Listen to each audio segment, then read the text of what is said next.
Some people think that at 75, you should be grateful for whatever crumbs of love your family throws your way. I used to believe that too, until the day my grandson threw me into the lake like I was nothing more than a piece of trash he wanted to get rid of. But let me start from the beginning, because understanding how I got to that moment requires knowing who I used to be, and more importantly, who I thought I had to be to keep my family together. I had always been the one everyone turned to. When my husband passed away 3 years ago after 48 years of marriage, I thought the hardest part of my life was behind me. I was wrong. The hardest part was discovering that the family I had devoted my entire life to nurturing had been slowly consuming me, piece by piece, year after year. My son had moved in with his wife and their 19-year-old boy 6 months after the funeral. They said it was to help me through my grief, to make sure I wasn't lonely in the big house by the lake. At first, I was grateful. The house did feel empty without my husband's presence, without the sound of his woodworking tools or the smell of his morning coffee. But gratitude has a way of turning into something else when it becomes an expectation rather than a choice. My daughter-in-law had always been particular about appearances.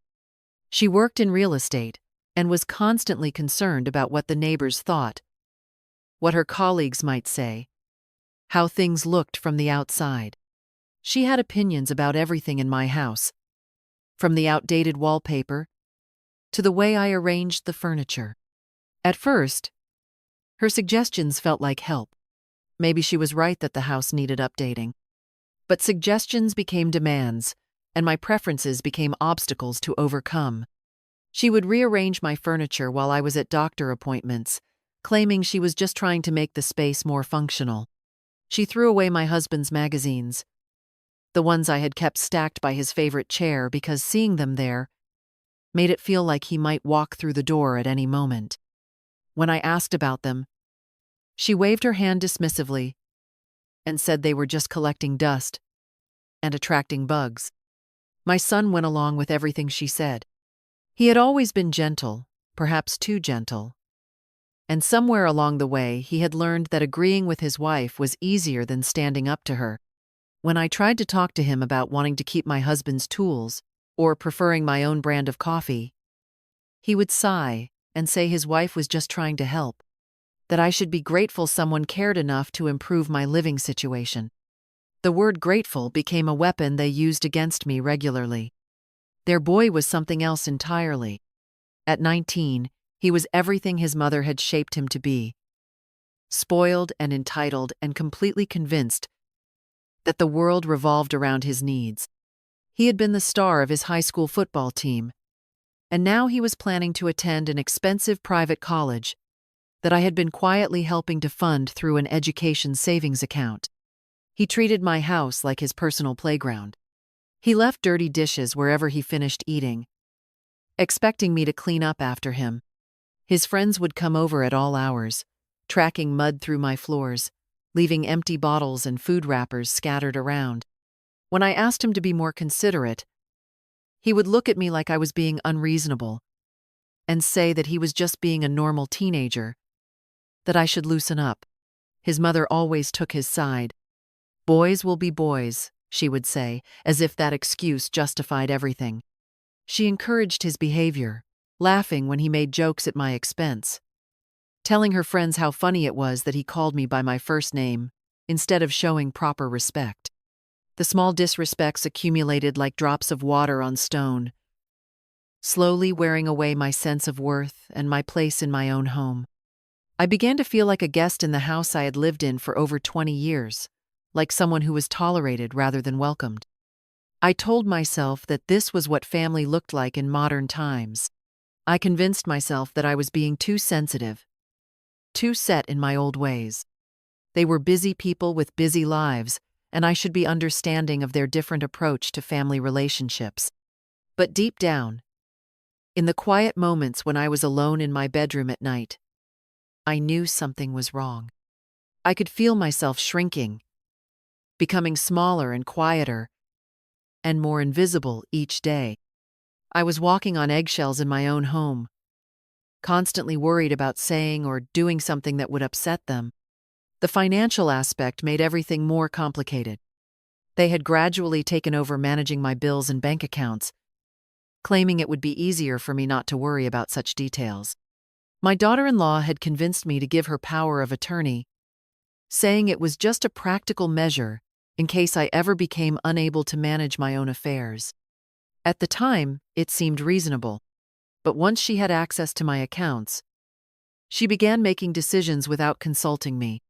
She moved money around, consolidating accounts, and changing investment strategies. When I asked questions, she would show me complicated spreadsheets and talk about tax advantages until my head spun and I felt foolish for not understanding financial matters that my husband had always handled. She started making purchases for the house using my credit cards. New furniture, expensive kitchen appliances, a sound system for their son's room. When I noticed the charges, she would explain that these were necessary improvements that would increase the property value, that I should think of them as investments in my own future. The education fund I had set up for my grandson became another source of tension. He had been accepted to several colleges, but he had his heart set on the most expensive option, a private school that cost nearly $60,000 per year. His mother had already done the calculations. If I sold some investments and took out a home equity loan, I could afford to pay for all 4 years of his education. She presented this as a wonderful opportunity for me to make a meaningful contribution to his future. When I hesitated, when I suggested that maybe we should look at less expensive alternatives, she would give me a look of disappointment and say she hadn't realized I cared so little about my grandson's future. She would remind me that I couldn't take my money with me when I died. The pressure was constant but subtle, applied through sighs and disappointed looks, and comments about other grandparents they knew who were more generous with their families. They never directly demanded anything, but they made it clear that my worth as a family member was directly connected to my willingness to provide financial support. The house itself became another battleground. They had been dropping hints for months about how much work it needed, how expensive it was to maintain, how impractical it was for someone my age to live in such a large space. My daughter-in-law would walk through the rooms pointing out problems, real and imagined. She had started bringing real estate magazines home, leaving them open to articles about seniors who had downsized to more manageable living situations. She would read passages aloud about the benefits of assisted living communities, about how much happier older people were when they didn't have to worry about home maintenance. I knew what she was really saying. She wanted me to sell the house so they could inherit the proceeds while I was still alive to see them enjoy it. She wanted me to move into some kind of senior facility where I would be out of their way but still available to provide financial support when they needed it. The thought of leaving my home filled me with panic. This house held 40 years of memories, from birthday parties in the backyard to quiet evenings by the fireplace with my husband. Every room contained pieces of our life together. But more than that, I understood that selling the house would eliminate my last source of independence. Without my own space, without the security of my own property, I would be completely dependent on their goodwill. I would become nothing more than a financial resource to be managed and eventually depleted. The breaking point came on a hot July 4th weekend. My daughter-in-law had decided to throw a party to celebrate the holiday, inviting her work colleagues and friends, along with some of my grandson's buddies from high school. She had spent weeks planning the event, using my credit card to buy decorations and food and alcohol, transforming my peaceful lakeside home into something that looked more like a resort. I had tried to express concerns about the size and scope of the party. I was worried about liability issues, about potential damage to the property, about the impact on my relationships with neighbors who valued the quiet character of our community. But my concerns were dismissed as the worries of an old woman who didn't understand how to have fun anymore.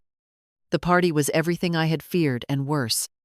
There were more than 50 people crowded into my house and yard, most of them strangers who treated my home like a public venue. They left drinks on my wooden furniture without coasters, ground food into my carpets, and used my bathrooms without consideration for cleanliness. My grandson was showing off for his friends and his mother's colleagues, playing the role of the charming host in what he clearly thought of as his own space. He was drinking, though he was underage, and his behavior was becoming increasingly reckless as the day progressed. I spent most of the party cleaning up after the guests, trying to prevent damage to my furniture and belongings, and feeling increasingly invisible and irrelevant in my own home. The afternoon sun was brutal, and I was beginning to feel dizzy from the heat and stress. I retreated to the dock, hoping to find a few minutes of peace, away from the chaos inside the house. I was sitting on the edge of the dock, my feet dangling in the cool water, when I heard my grandson and his friends approaching behind me.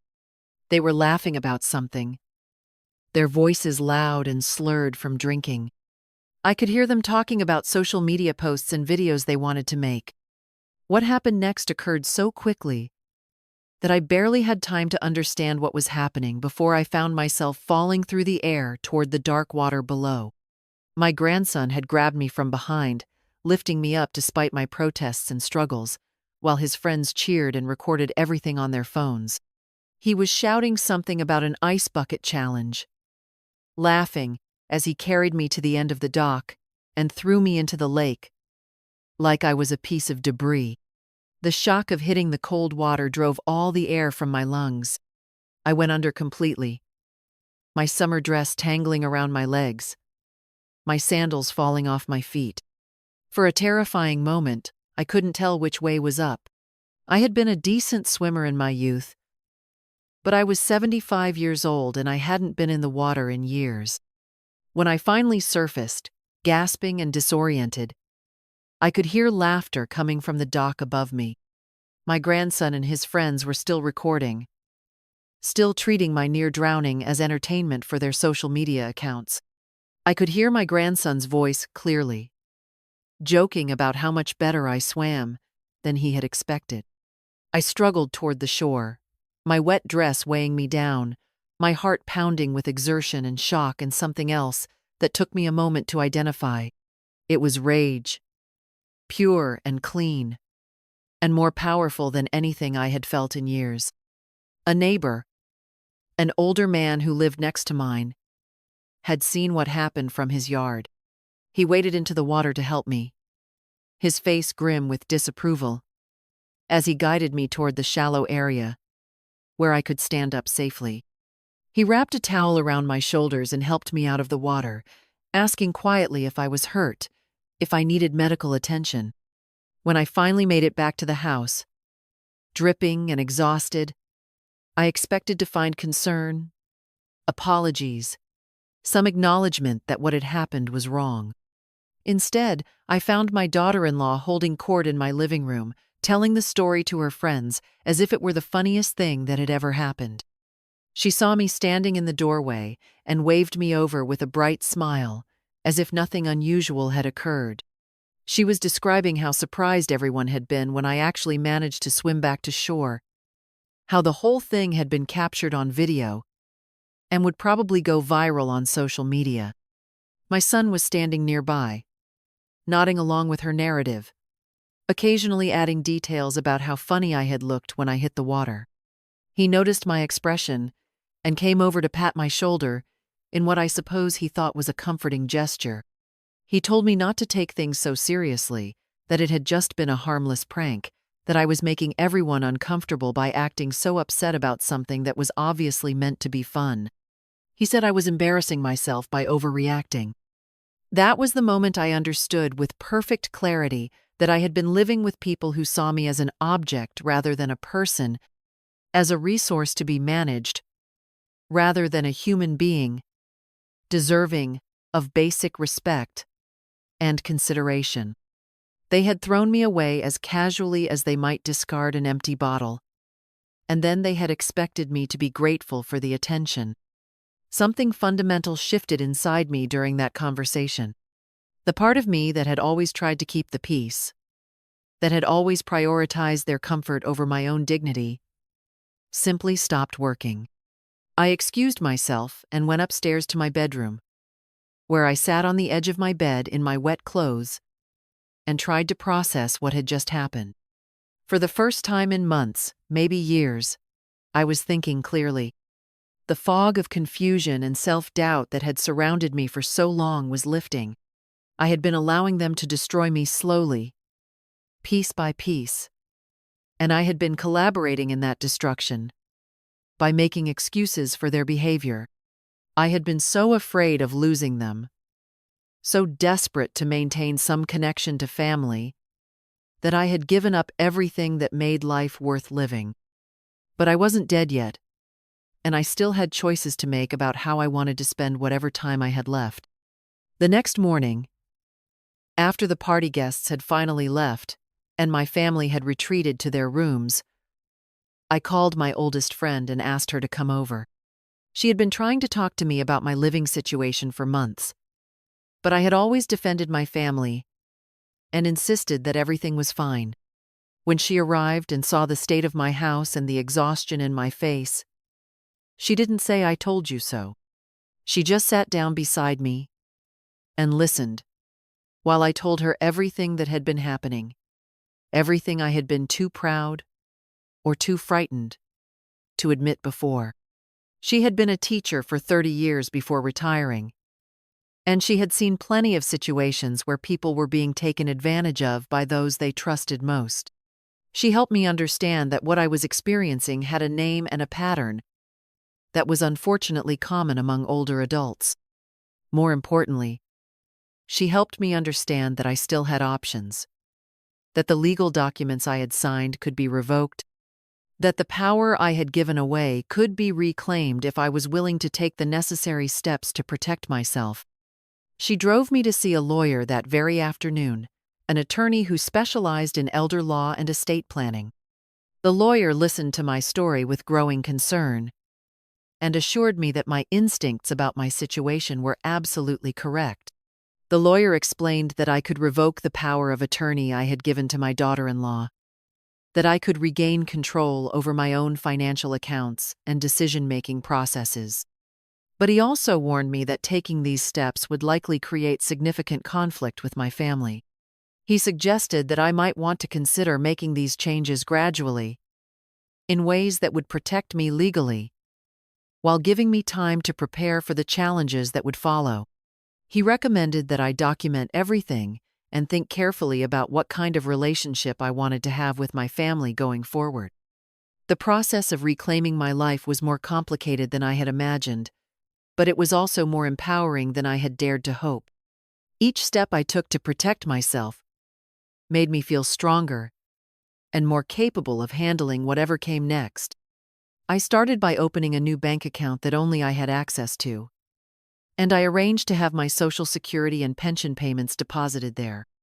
I also began the process of revoking the power of attorney and other legal documents that had given them control over my affairs.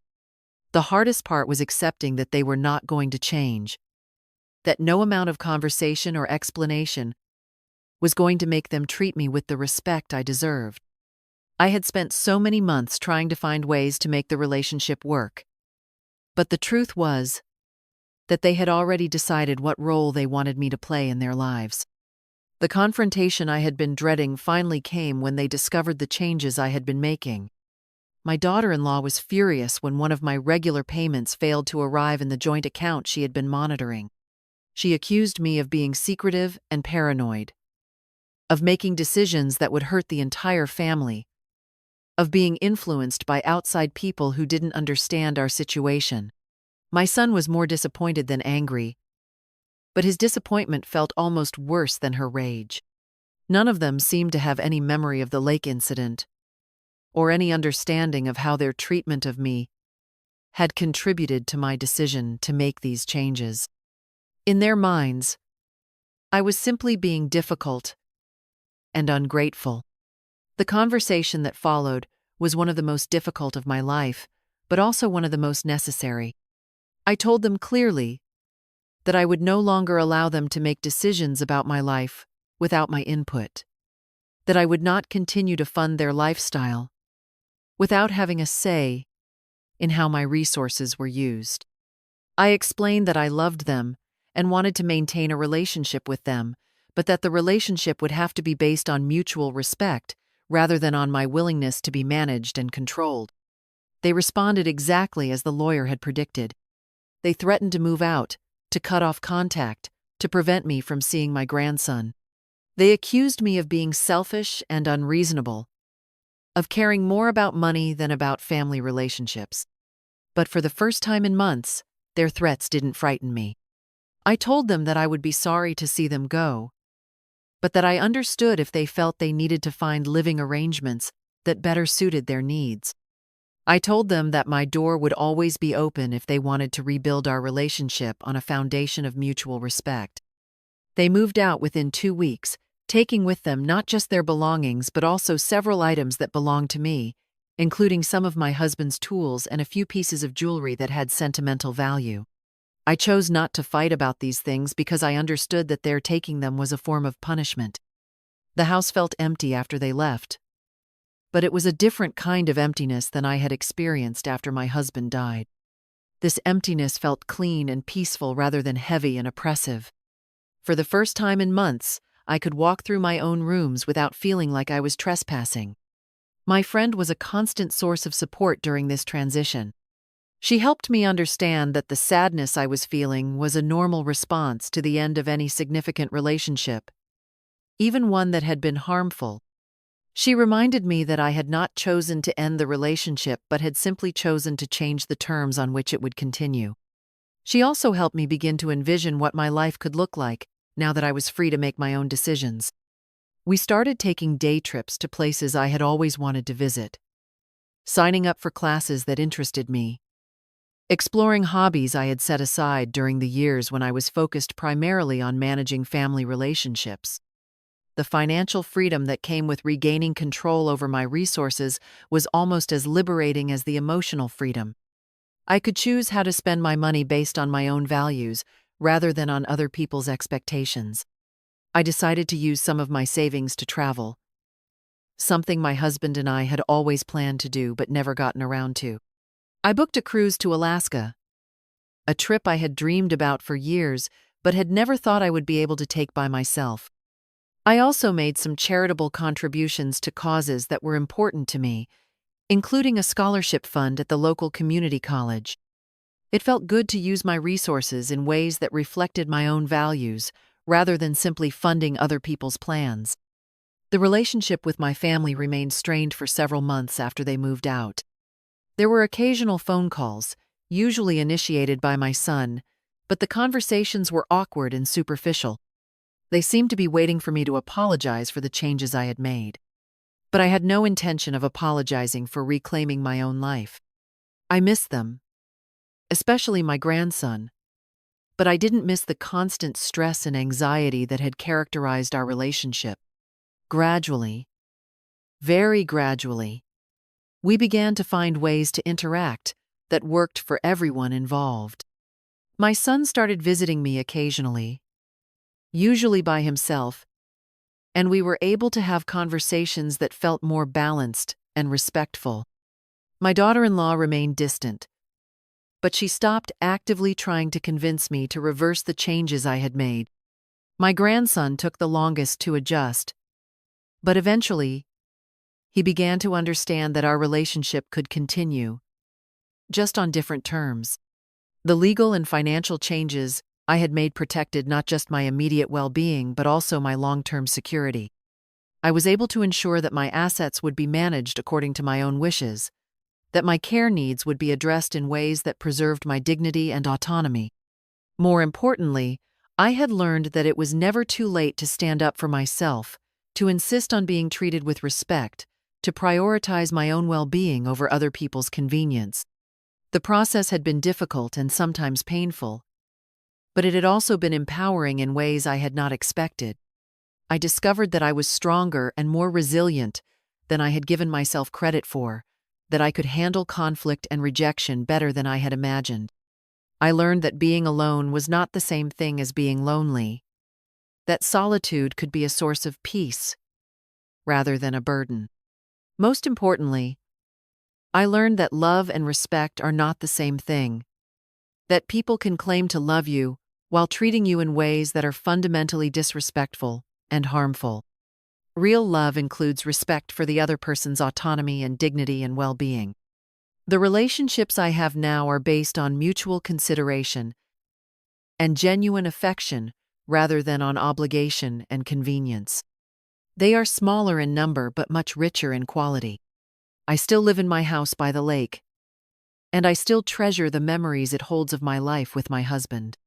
But now it also holds new memories of my own strength and resilience, of my ability to protect myself and create a life that reflects my own values. Sometimes I stand on the dock where my grandson threw me into the water, and I remember how helpless I felt in that moment. But I also remember how that experience became the catalyst for changes that ultimately saved my life in every way that mattered. The water that was meant to diminish me instead washed away the illusions that had been keeping me trapped. It took me 75 years to learn that my value as a person was not dependent on other people's approval, but I am grateful that I learned it while I still had time to live according to that knowledge. I am not the same person I was before that July 4th weekend. I am stronger, more independent, more confident in my own judgment, and more willing to prioritize my own needs. I am also more selective about the relationships I maintain and more protective of the boundaries that preserve my well-being. I wake up every morning in my own house, surrounded by things that have meaning for me, with a day ahead that I can structure according to my own preferences.